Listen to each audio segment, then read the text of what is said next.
Hello बच्चों, तो आज से हम लोग स्टार्ट करेंगे अपना फर्स्ट लेक्चर ब्रिज कोर्स का।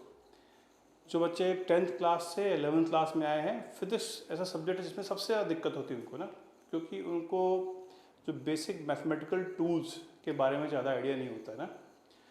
सबसे पहली चीज़ इसमें वेक्टर्स है, ठीक, जो हमें अच्छे तरीके से पढ़ना है। अगर हमें फिजिक्स को सीखना है तो वेक्टर्स के ऊपर हमारी कमांड होनी चाहिए ठीक ठाक। ठीक है बच्चों, तो ब्रिज कोर्स में सबसे पहले फिजिक्स में हम लोग पढ़ेंगे वेक्टर्स। अच्छा, 9th 10th क्लास में वेक्टर्स के बारे में स्कूलों में ज़्यादा नहीं पढ़ते हैं हम लोग, है ना। तो हालांकि इसकी जो मैथ्स है, मैक्सिमम चीज़ें आपको ऑलरेडी मालूम है, ठीक है। बस आपको वो नोटेशन नहीं मालूम है कि उसको हम वेक्टर फॉर्म में कैसे डिनोट करते हैं, है ना। तो क्योंकि एक थोड़ा सा बेसिक लेवल का ब्रिज कोर्स है, ठीक, तो हम इसके बहुत ज़्यादा डिटेल में डेप्थ में नहीं जाएंगे अभी, है ना। बस हम उस पूरे टॉपिक को अच्छे तरीके से समझने की कोशिश करेंगे, ठीक है। तो सबसे पहली बात कि आखिर वेक्टर्स होते क्या हैं, ठीक। तो यहाँ पे मुझे एक बहुत अच्छा सा जोक याद आता है। एक बार क्या हुआ था कि टाइटैनिक जो है डूबने वाली थी, ठीक है। दो लोग खड़े थे, मान लो ए और बी। तो ए आराम से खड़ा हुआ था टाइटैनिक के पास में, जहाँ उसकी रेलिंग थी। बी भागता हुआ आया उसके पास। बी ने वो पूछा कि ये बताओ, how far is the land. तो ए ने बोला 2 किलोमीटर्स। तो बी को लगा कि अच्छा 2 किलोमीटर्स, तो मैं आराम से स्विम कर सकता हूँ 2 किलोमीटर। वो कूद गया पानी के अंदर। पानी के अंदर कूदने के बाद उसने पूछा विच वे।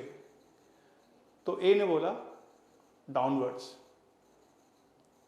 समझ में आई बात? नहीं, एक्चुअली में बात यह है कि जब हम किसी चीज़ की पोजीशन बताते हैं ना, तो पोजीशन बताने के लिए सिर्फ हमें उसकी दूरी बताना सफिशिएंट नहीं है, हमें at the same time direction भी बतानी पड़ेगी। जैसे इस रूम में अगर एक दरवाज़ा है, ठीक, और आपसे कोई पूछे अच्छा बताओ दरवाज़ा कितनी दूर पे है, तो आप बोलोगे 2 मीटर पे, ठीक, 2 मीटर तो दूरी है। अब पूछे आपसे कोई दरवाज़ा कहाँ है, तो आप बोलोगे 2 मीटर इधर की तरफ या 2 मीटर इधर की तरफ। नहीं, तो पोजीशन किसी चीज़ की एक ऐसी क्वांटिटी है जिसमें क्या है, डायरेक्शन इनबिल्ट है, ठीक। वैसे ही बहुत सारी ऐसे फिजिकल क्वांटिटीज हैं जिनमें आपको डायरेक्शन मालूम ही होनी चाहिए। अनलेस आप उनकी डायरेक्शन नहीं जानोगे, हम उस क्वांटिटी के बारे में कंप्लीट इंफॉर्मेशन नहीं रखते हैं। क्या हमारे पास उनकी कंप्लीट इंफॉर्मेशन नहीं होगी। तो ऑलमोस्ट 50% क्वांटिटीज ऐसी हैं फिजिक्स में जो आप 11th 12th क्लास में पढ़ोगे, जिनमें क्या है, जिनमें डायरेक्शंस की भी इंपॉर्टेंस है। जैसे, तो सिंपल सी बात, अगर हम बात करें डेफिनेशन की, तो वेक्टर्स क्या है? Vectors are physical quantities which have both magnitude and direction, ठीक। एक एलिमेंट्री लेवल पे इस बात को समझना है, ठीक। क्या कि वेक्टर वो क्वांटिटीज हैं जिनमें मैग्नीट्यूड भी है और डायरेक्शन भी है। फिजिकल क्वांटिटी के एग्जांपल लेंथ, मास, टाइम, ये सारी चीज़ जो आपने पढ़ी है 9th 10th क्लास के सिलेबस में, नहीं, वो सारी क्वांटिटीज क्या हैं जिनके टर्म्स में हम नेचर को करते हैं डिस्क्राइब, वो क्या है, फिजिकल क्वांटिटीज हैं। उन क्वांटिटीज में कुछ quantities by default vector quantities हैं। जैसे कुछ एग्जांपल, डिस्प्लेसमेंट, किसी पार्टिकल की डिस्प्लेसमेंट लेफ्ट हुई, राइट हुई, नॉर्थ हुई, साउथ हुई, एटसेट्रा, ठीक। Force is a vector quantity, एक बॉडी के ऊपर फोर्स लग रहा है, लेफ्ट से लग रहा है, राइट से लग रहा है, ऊपर से लग रहा है, नीचे से लग रहा है, तो हमें क्या सिर्फ फोर्स के मैग्नीट्यूड जानने में इंटरेस्ट नहीं होगा। जैसे हमें मालूम है क्या, अर्थ के ऊपर, अर्थ किसी भी चीज को अपनी तरफ खींचती है, ग्रेविटेशनल फोर्स है, तो वो फोर्स क्या बोलते हैं, उस फोर्स को बोलते हैं बॉडी का वेट ना। वो फोर्स कहाँ लग रहा है, किस, क्या उस बॉडी के ऊपर, डायरेक्शन क्या है, अर्थ के टूवर्ड्स, है ना, अर्थ से आगे अवे नहीं है, अर्थ के टूवर्ड्स है ना, ठीक। तो ऑब्वियस ही बात है, force as a physical quantity सिर्फ मैग्नीट्यूड जानना सफिशिएंट नहीं है। एट द सेम टाइम हमें क्या करना पड़ेगा, उनकी डायरेक्शंस भी जाननी पड़ेंगी, ठीक। उसी तरीके से वेलोसिटी, एक पार्टिकल मूव कर रहा है, लेफ्ट, राइट, डाउन, अप, है ना। कार जा रही है, किधर जा रही है, सिर्फ मैग्नीट्यूड जानना वेलोसिटी के लिए इंपॉर्टेंट क्या सफिशिएंट नहीं है। एट द सेम टाइम हमें क्या मालूम होना चाहिए, हमें उसकी डायरेक्शन भी मालूम होनी चाहिए। उसी तरीके से एक्सेलरेशन, बहुत सारी ऐसी क्वांटिटीज हैं आप पढ़ोगे, इलेक्ट्रिक फील्ड, मैग्नेटिक फील्ड, है ना, एंगुलर मोमेंटम, मोमेंटम, ये सब क्या है, ये सब वेक्टर डिफाइन की गई है ना।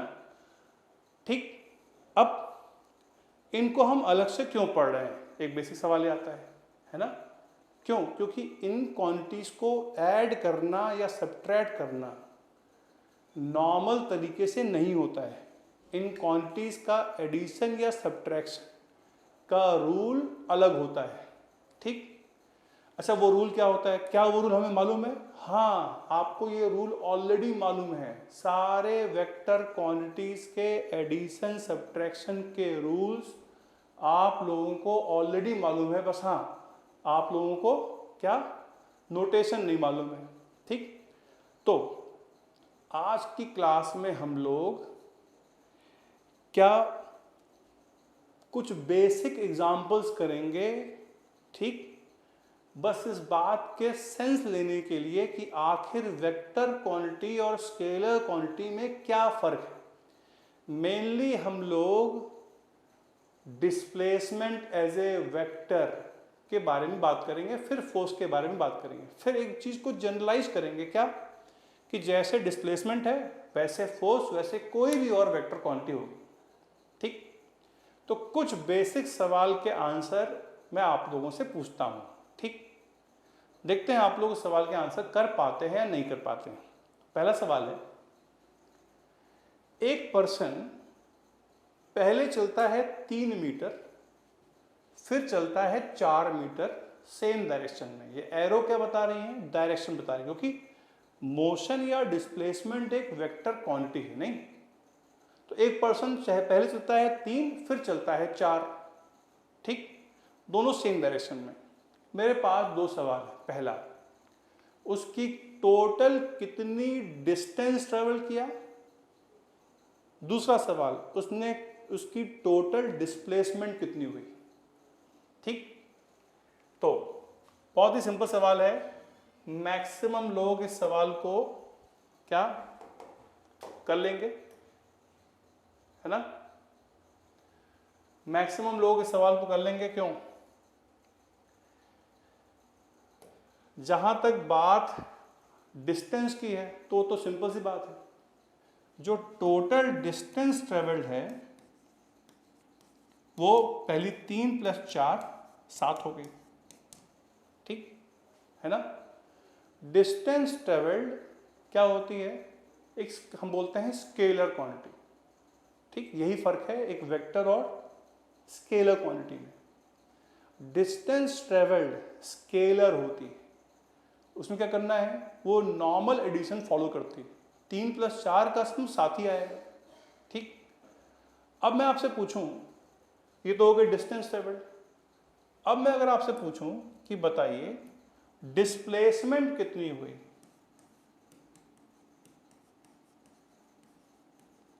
डिस्टेंस और डिस्प्लेसमेंट एक ही बात नहीं होती। डिस्प्लेसमेंट वेक्टर क्वांटिटी है। ठीक, तो इस सिंपल केस में डिस्प्लेसमेंट हो गई उसकी स्टार्टिंग और एंडिंग पॉइंट की दूरी, बस इतना समझ लीजिए। तो स्टार्टिंग पॉइंट ये है, इनिशियल पॉइंट, और फाइनल पॉइंट ये है। कितनी हो गई डिस्प्लेसमेंट इस केस में? 3 + 4 7। तो आप लोग बोलोगे अच्छा तो डिस्टेंस तो डिस्प्लेसमेंट के बराबर ही आ गई, मतलब डिस्प्लेसमेंट बराबर डिस्टेंस। नहीं, ऐसा नहीं है। इस सिंपल केस में तो ऐसा हो गया कि डिस्टेंस और डिस्प्लेसमेंट बराबर आ गए। ठीक, लेकिन हर बार ऐसा नहीं होगा। वही हमें पढ़ना है, वही हमें देखना है। ठीक, क्योंकि फंडामेंटली डिस्प्लेसमेंट एक वेक्टर क्वांटिटी है और डिस्टेंस ट्रेवल्ड एक स्केलर क्वांटिटी। इस बात को समझने की कोशिश कीजिए। वेक्टर सबसे पहले हम क्यों पढ़ रहे हैं? क्योंकि हमें बहुत सारी वेक्टर क्वांटिटी में डील करना है।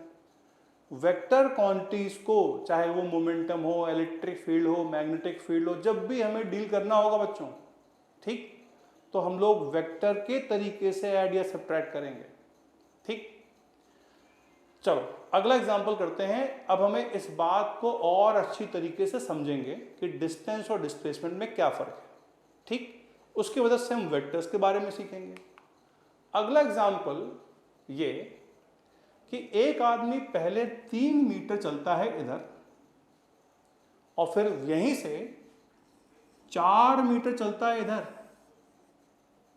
क्या ये वाला केस पिछले वाले केस के बराबर है, सेम है? नहीं नहीं नहीं। लेकिन अगर मैं आपसे पूछूं कि उसने टोटल डिस्टेंस कितनी ट्रेवल की है, ठीक, क्या बोलोगे आंसर इसका? 1 2 3 4 5 6 7।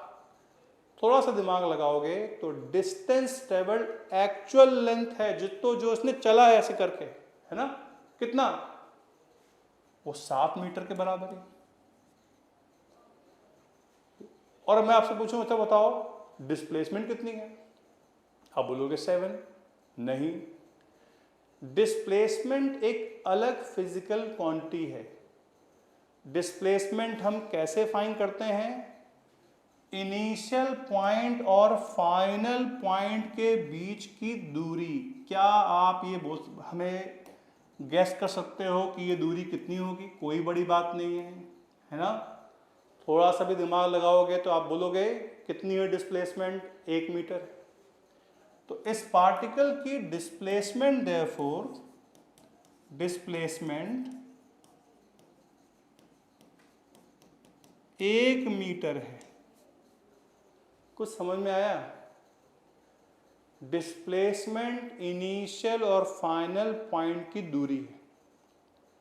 और ये जो 1 मीटर डिस्प्लेसमेंट है वो हम बोलेंगे कि पहले 3 थी फिर 4। क्या 3 और 4 का सम 7 हुआ इस बार? नहीं हुआ ना? सुनो मेरी बात ध्यान से। 3 मीटर की डिस्प्लेसमेंट इधर की तरफ और 4 मीटर की डिस्प्लेसमेंट इधर की तरफ का रिजल्टेंट या सम 7 के बराबर नहीं आ रहा है। कितना आ रहा है? 1 आ रहा है। किधर की तरफ? इधर की तरफ। तो ये वाली डिस्प्लेसमेंट प्लस ये वाली डिस्प्लेसमेंट को हम कैसे ऐड कर रहे हैं? सिंपल तरीके से। क्या? नहीं, 3 और 4 का सम तो -1 हो गया। अगर हम किसकी बात कर रहे हैं बच्चों? डिस्प्लेसमेंट की। क्योंकि डिस्प्लेसमेंट मैंने क्या बोला? वेक्टर क्वांटिटी है। क्या 3 और 4 का सम 7 आ रहा है क्या? नहीं। क्या आ रहा है? -1। यही वेक्टर की खासियत है। हालांकि हम लोग उसकी बात कर रहे हैं बच्चों, हम लोग बात कर रहे हैं सिर्फ डिस्प्लेसमेंट की। लेकिन इस बात को ध्यान रखना, कोई भी वेक्टर क्वांटिटी को ऐड करना होगा, ठीक, तो आप इसी तरीके से ऐड करोगे जिस तरीके से क्या ऐड करते हो आप? डिस्प्लेसमेंट ऐड करते हो। ठीक, कुछ समझ में आया? नहीं आया? कोई बात नहीं, 4-5 एग्जाम्पल और करेंगे तो और बेटर समझ में आएगा। अगला एग्जाम्पल लेते हैं, थोड़ा सा और कॉम्प्लेक्स। इस बार क्या हुआ कि पहले ये आदमी चलता है 3 मीटर यहां पर, दिख रहा आप लोग, फिर इस पोजीशन से परपेंडिकुलर मूव करता है 4 मीटर यहां पर। अब पूछा जाए how far is he from the starting point? Starting point से कितनी दूरी पर है, वही चीज को बोलते हैं डिस्प्लेसमेंट कितनी है। क्या उसकी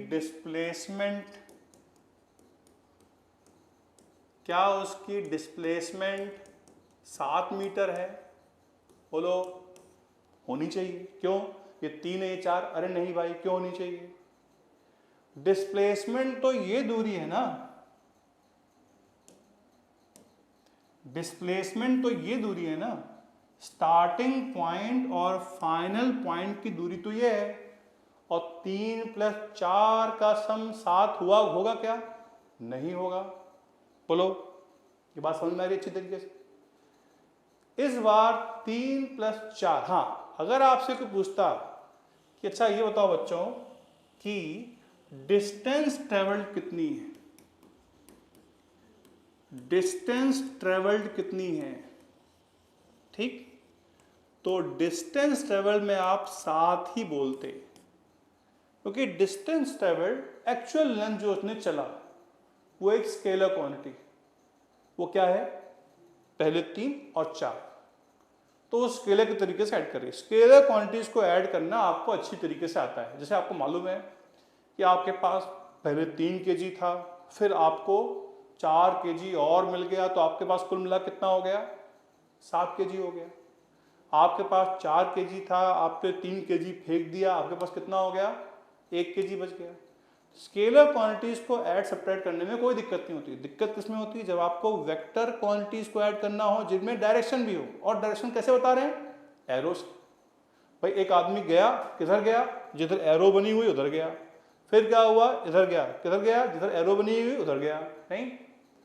तो 3 और 4 का सम डिस्टेंस में तो 7 आएगा, लेकिन आपसे कोई पूछे डिस्प्लेसमेंट कितनी होनी चाहिए, कोई बड़ी बात नहीं। सब लोगों को पाइथागोरस थ्योरम मालूम है, नहीं, बोलो क्या होता है पाइथागोरस थ्योरम। अगर ये साइड 3 की है, 4 की, तो साइड कितने की हो जाएगी, 5 की हो जाएगी ना, 3 4 स्क्वायर, ये स्क्वायर। अगर ये साइड अगर L है तो L कितना हो जाएगा, L हो जाएगा x square plus y square का अंडर रूट, कितना आ जाएगा, 5। तो इस बार अगर आपसे कोई पूछे कि बताइए इसकी डिस्प्लेसमेंट कितनी हुई, आप बोलोगे इसकी डिस्प्लेसमेंट 5 मीटर हुई, बोलो। अब इसी बात को अगर मैं वेक्टोरली बात करूं, वेक्टर के नोटेशन को यूज करके बोलूं, तो मैं कुछ ऐसा बोलूंगा, क्या, मैं बोलूंगा कि 3 मीटर डिस्प्लेसमेंट इस डायरेक्शन में, प्लस इसके बाद इसमें जोड़ दिया जाए 4 मीटर डिस्प्लेसमेंट इस डायरेक्शन में ऊपर की तरफ। पहले 3 मीटर इधर, 4 मीटर इधर, किसके इक्विवेलेंट है, किसके बराबर है, बराबर 5 मीटर किसी इस डायरेक्शन, ठीक। एकदम एलिमेंट्री बेसिक लेवल पे यही वेक्टर्स है, बेसिक लेवल पे this is what we are going to study. हाँ, इसमें हम लोग क्या करेंगे, इसमें बस हम लोग मैथमेटिकल नोटेशन में यही बात बोलेंगे अभी, ठीक, बोलो है कि नहीं। भाई पाइथागोरस थ्योरम तो आपने ऑलरेडी पढ़ा हुआ बच्चों, है ना। अगर मुझे पाइथागोरस थ्योरम से क्या निकालनी हो, टोटल डिस्प्लेसमेंट, तो कोई बड़ी बात नहीं है। लेकिन एक बात तो क्लियर है ना बच्चों, कि ये 3 मीटर डिस्प्लेसमेंट और ये 4 मीटर डिस्प्लेसमेंट 7 के बराबर नहीं है ना, बोलो क्यों, क्योंकि displacement normal addition, algebraic addition से नहीं ऐड हो रही है। ये 3 और ये 4 मिला के हो रहे हैं इक्विवेलेंट इस 5 के। तो मुझे अगर 3 और 4 डिस्प्लेसमेंट का ऐड करना है, तो इस बात की इंपॉर्टेंस है कि 3 की डायरेक्शन क्या है और 4 की डायरेक्शन क्या है। अगर वो एक वेक्टर क्वांटिटी है तो मुझे उस वेक्टर क्वांटिटी के मैग्नीट्यूड और डायरेक्शन दोनों चीजें मालूम होनी चाहिए, बोलो। 3 की डायरेक्शन, 4 की डायरेक्शन तभी मैं कर पाऊं, क्यों, देखो इससे पहले वाले सवाल में 3 और 4 को ऐड करने पे 1 बन जा रहा था, इससे पहले वाले सवाल में 3 और 4 को ऐड करने पे 7 बन जाते। क्या फर्क था इन सवालों में, इन सवालों में ये फर्क था कि 3 की डिस्प्लेसमेंट और 4 की डिस्प्लेसमेंट में डायरेक्शन अलग अलग थी। जब आप वेक्टर्स को ऐड करोगे तो मैग्नीट्यूड के अलावा डायरेक्शन की भी इंपॉर्टेंस होगी, ठीक। प्रॉब्लम को थोड़ा सा और कॉम्प्लेक्स करते हैं, ठीक। अब ये प्रॉब्लम 90% बच्चे पहली बार में सॉल्व नहीं कर पाते हैं, हालांकि उन्हें खूब ज्योमेट्री पढ़ी हुई है, खूब अलजेब्रा पढ़ा हुआ है, लेकिन पहली बार में उनका दिमाग काम नहीं करता है। इससे पहली वाली प्रॉब्लम तो आपने कई बच्चों ने सोच लिया होगा, उनको पाइथागोरस थ्योरम मालूम होगा। इस प्रॉब्लम को खुद करके देखो कि आखिर आंसर क्या है। क्या प्रॉब्लम है, एक आदमी पहले चलता है 3 मीटर यहाँ, फिर 4 मीटर इसके परपेंडिकुलर, फिर 5 मीटर यहाँ। पूछा जा रहा है कि उसने डिस्टेंस कितनी ट्रेवल की। अरे तो बहुत सिंपल सवाल है भाई, 3 + 4 7 + 5 12। अगर आपसे कोई पूछे कि डिस्टेंस ट्रेवल कितनी हुई, ठीक, तो आप सिंपली बोल दोगे 12 मीटर, है या नहीं। लेकिन आपसे अगर कोई पूछे कि डिस्प्लेसमेंट कितनी हुई है, तो क्या करोगे। डिस्प्लेसमेंट से क्या मतलब हो बच्चों, इनिशियल पॉइंट और फाइनल पॉइंट को ज्वाइन करने वाली लाइन की लंबाई। क्या इस पार्टिकल की डिस्प्लेसमेंट हम लोग फाइंड कर सकते हैं। ओके, तो एक काम करो, वीडियो को अभी तुरंत यहां पे पॉज करो, ठीक, 2 मिनट के लिए अपने आप निकालो। अच्छा, कैसे निकालोगे, क्या बहुत एडवांस ज्योमेट्री लग रही है, नहीं, सिंपल सी ज्योमेट्री लग रही है, बाय एनी मैकेनिज्म। वीडियो यहाँ पॉज कीजिए, आंसर निकालिए, कमेंट में लिखिए, ठीक, फिर आगे बढ़िए। ओके, हो गया पॉज, नहीं, जल्दी करो। ओके, तो अब इस सवाल को कैसे करें, ठीक, आई होप आपने ट्राई किया होगा। भाई हमारे पास कौन सा टूल है, हमारे पास सिर्फ एक ही टूल है जो हमें वेक्टर्स पे यूज करना है। वेक्टर मैथमेटिकली कोई टफ चीज नहीं है, और सब लोगों को मालूम है पाइथागोरस थ्योरम। क्या है पाइथागोरस थ्योरम, वो ये है कि अगर किसी राइट एंगल ट्राइंगल में इस साइड की लंबाई x है और इस साइड की लंबाई y है, तो इसके हाइपोटेनस की लंबाई √(x² + y² के बराबर होगी।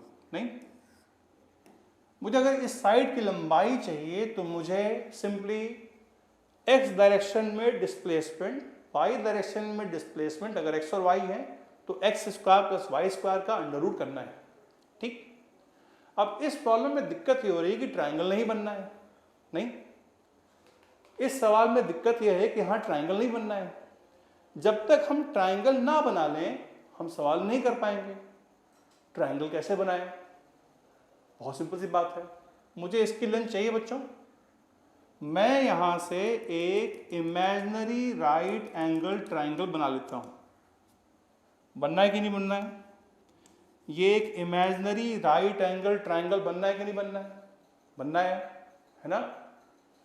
ये वाली दूरी 3 मुझे मालूम है, ये 4, ये 5। अब मुझे बताओ कि यहां से लेके यहां तक दूरी कितनी होगी।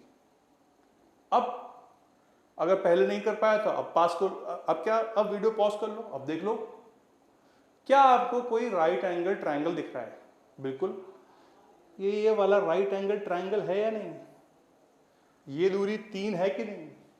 अच्छा ये बताओ, अगर ये 5 है तो ये दूरी 5 होगी कि नहीं होगी, बोलो। और अगर ये 4 है तो ये दूरी 4 होगी कि नहीं होगी। आप देखो ध्यान से, इधर इस वाले राइट एंगल ट्राइंगल में हाइट कितनी है, हाइट कितनी दिख रही है, 4, इसकी लंबाई कितनी है, 8। तो क्या इसकी लेंथ फाइंड कर सकते हैं, L कितना हो जाएगा बच्चों, 8² + 4² का अंडर रूट √80। या इसको और सिंप्लीफाई कर लो, 4√5 आ जाएगा, ठीक। ये इसकी लंबाई। तो इस सवाल में अगर आपसे कोई पूछता कि बताओ डिस्प्लेसमेंट कितनी है, तो इसकी लंबाई आप बोलते डिस्प्लेसमेंट कितनी, 4√5, ठीक। यहां पे एसेंशियली आपने 3 वेक्टर्स का सम कर दिया है, 3 अलग अलग डिस्प्लेसमेंट का सम। देखो यहां तो आपको बहुत सिंपल लग रहा होगा अगर समझ में आया हो तो, लेकिन यही चीज जब आप एक्चुअली में वेक्टर के दौरान करोगे तो आपको चीजें टफ लगना स्टार्ट हो जाएंगी, क्योंकि आपको नोटेशन नहीं मालूम है, ठीक। तो हमें क्या सीखना है मेनली, हमें सिर्फ वेक्टर का नोटेशन सीखना है अच्छे तरीके से, बोलो, ठीक। क्या किया बच्चों हमने यहाँ पे, हमने अगर आप ध्यान दो तो हमने सिर्फ पाइथागोरस थ्योरम में लगाया है, लेकिन पाइथागोरस थ्योरम लगाने के लिए आपके पास क्या होना चाहिए? आपके पास एक राइट एंगल ट्राइंगल होना चाहिए। ये साइड 3 मीटर की, ये साइड 5 मीटर की। क्या किया आपने? देखो इधर आपने देखा कि सारे x डायरेक्शन में कितने डिस्प्लेसमेंट है? 3 है यहाँ पे x, ये किस में है? y में ना, इसको नहीं ऐड किया। फिर देखा x, ये किस में है? x, तो सारे x वाले डिस्प्लेसमेंट एक साथ ऐड कर दिए। कितना? 3 + 5 8। और ये क्या किया?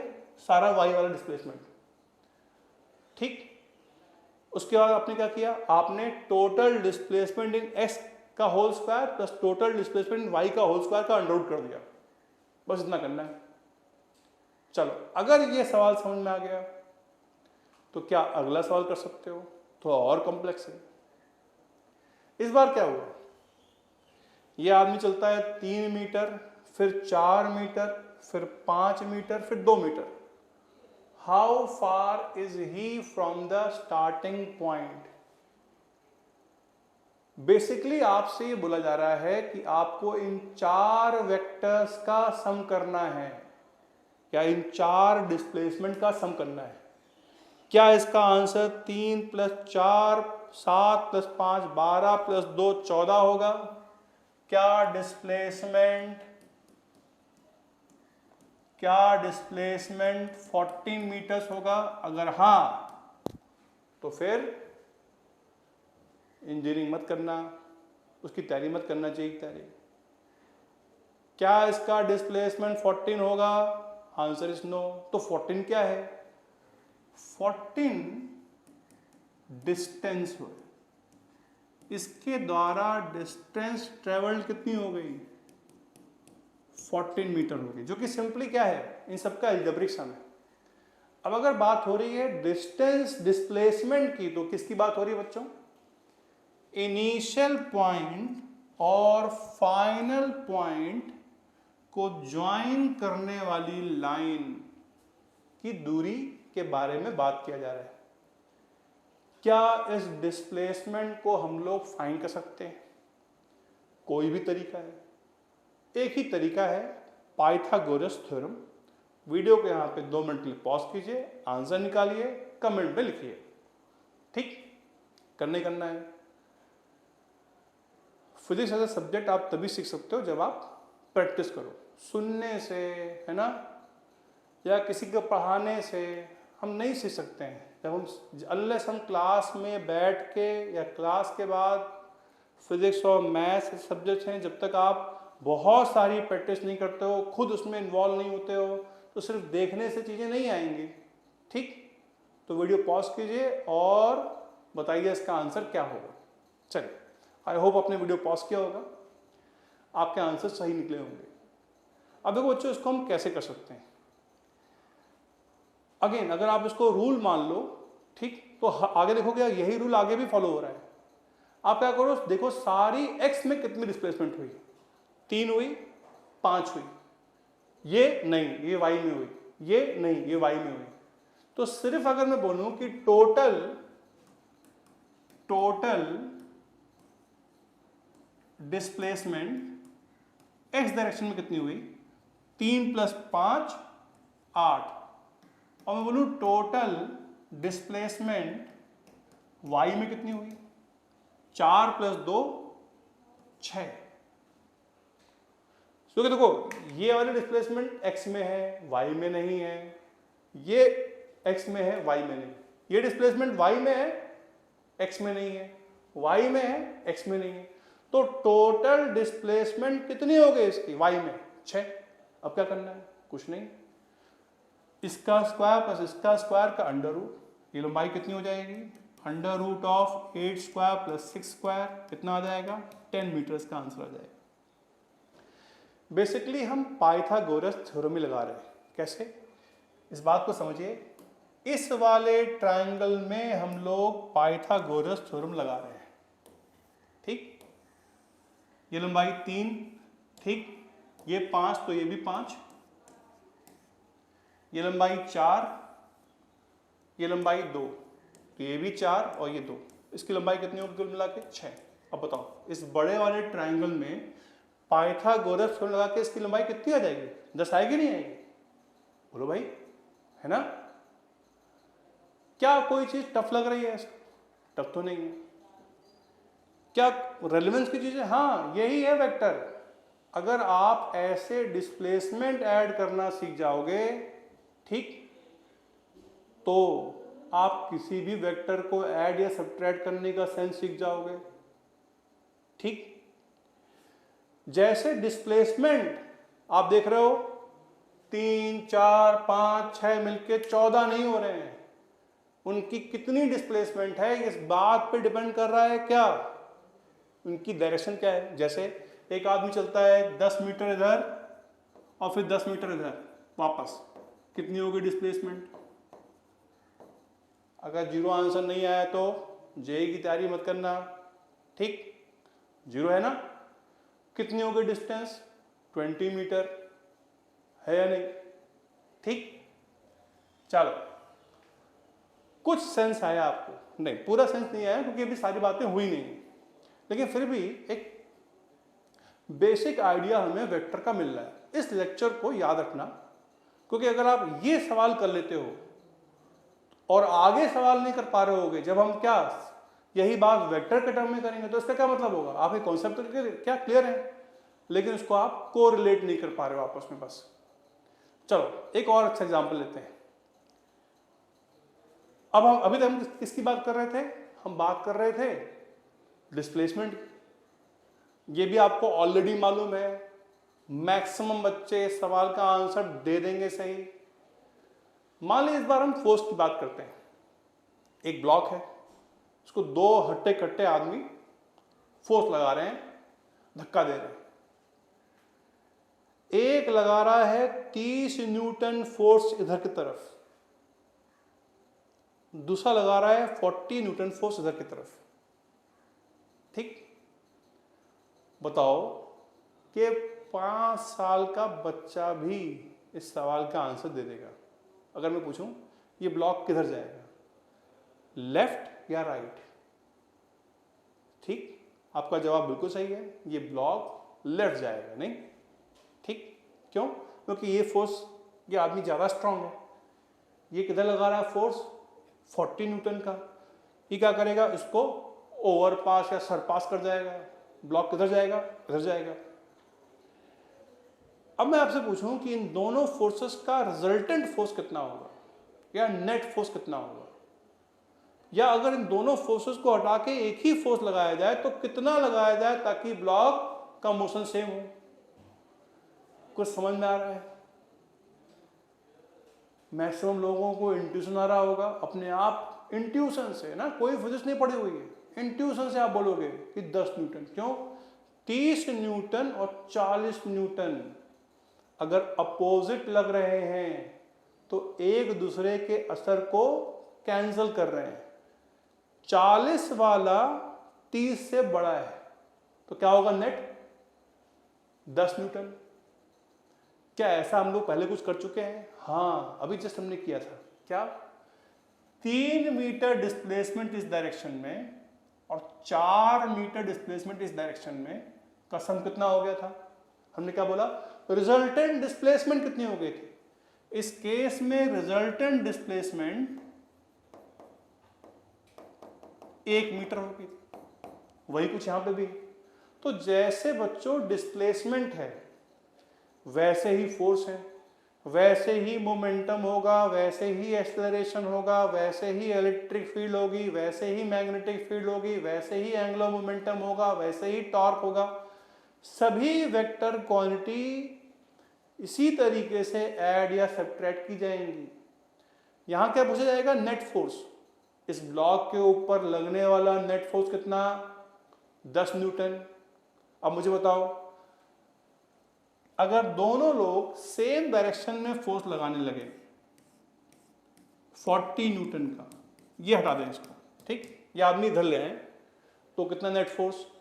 ब्लॉक तेजी से जाएगा या स्लोली? ऑब्वियस ही बात है, सारी चीजें अपने एक्सपीरियंस से बता रहे हैं, कोई फिजिक्स नहीं पढ़ी किसी ने, है ना। ब्लॉक इस बार जाएगा और तेजी से, आराम से जाएगा। क्यों? क्योंकि अब इसके ऊपर लगने वाला नेट फोर्स कितना हो गया? 40 + 30, इस बार एल्जेब्रिक एडिशन 70 न्यूटन। ठीक, क्योंकि दोनों फोर्स क्या लग रहे हैं, सेम डायरेक्शन में। यही तो एग्जांपल हमने किया था। पहले 3 मीटर और 4 भी अगर सेम डायरेक्शन में हो तो कितना हो गया, सिंपल एल्जेब्रिक सम। ठीक, चलो अब मैं आपसे एक लास्ट सवाल पूछता हूं।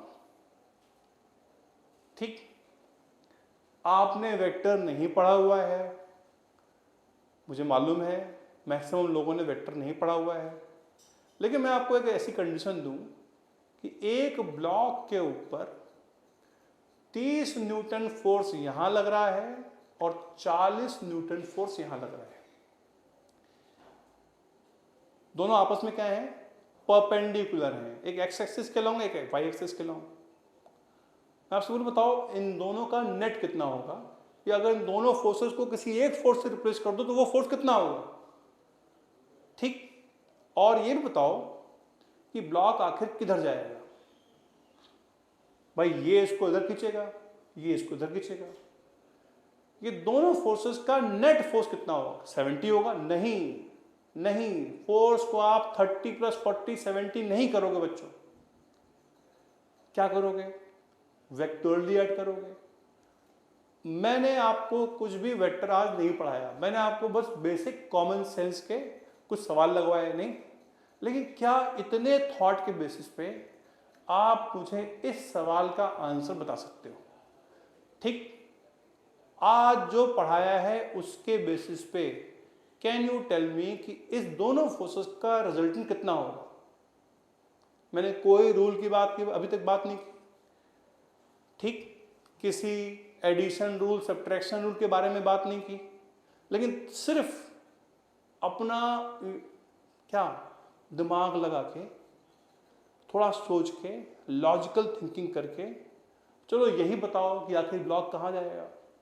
अगर आप ये बोल रहे हो कि ये ब्लॉक शायद इधर जाएगा, तो आप लोग जेईई नीट की तैयारी करने लायक हो।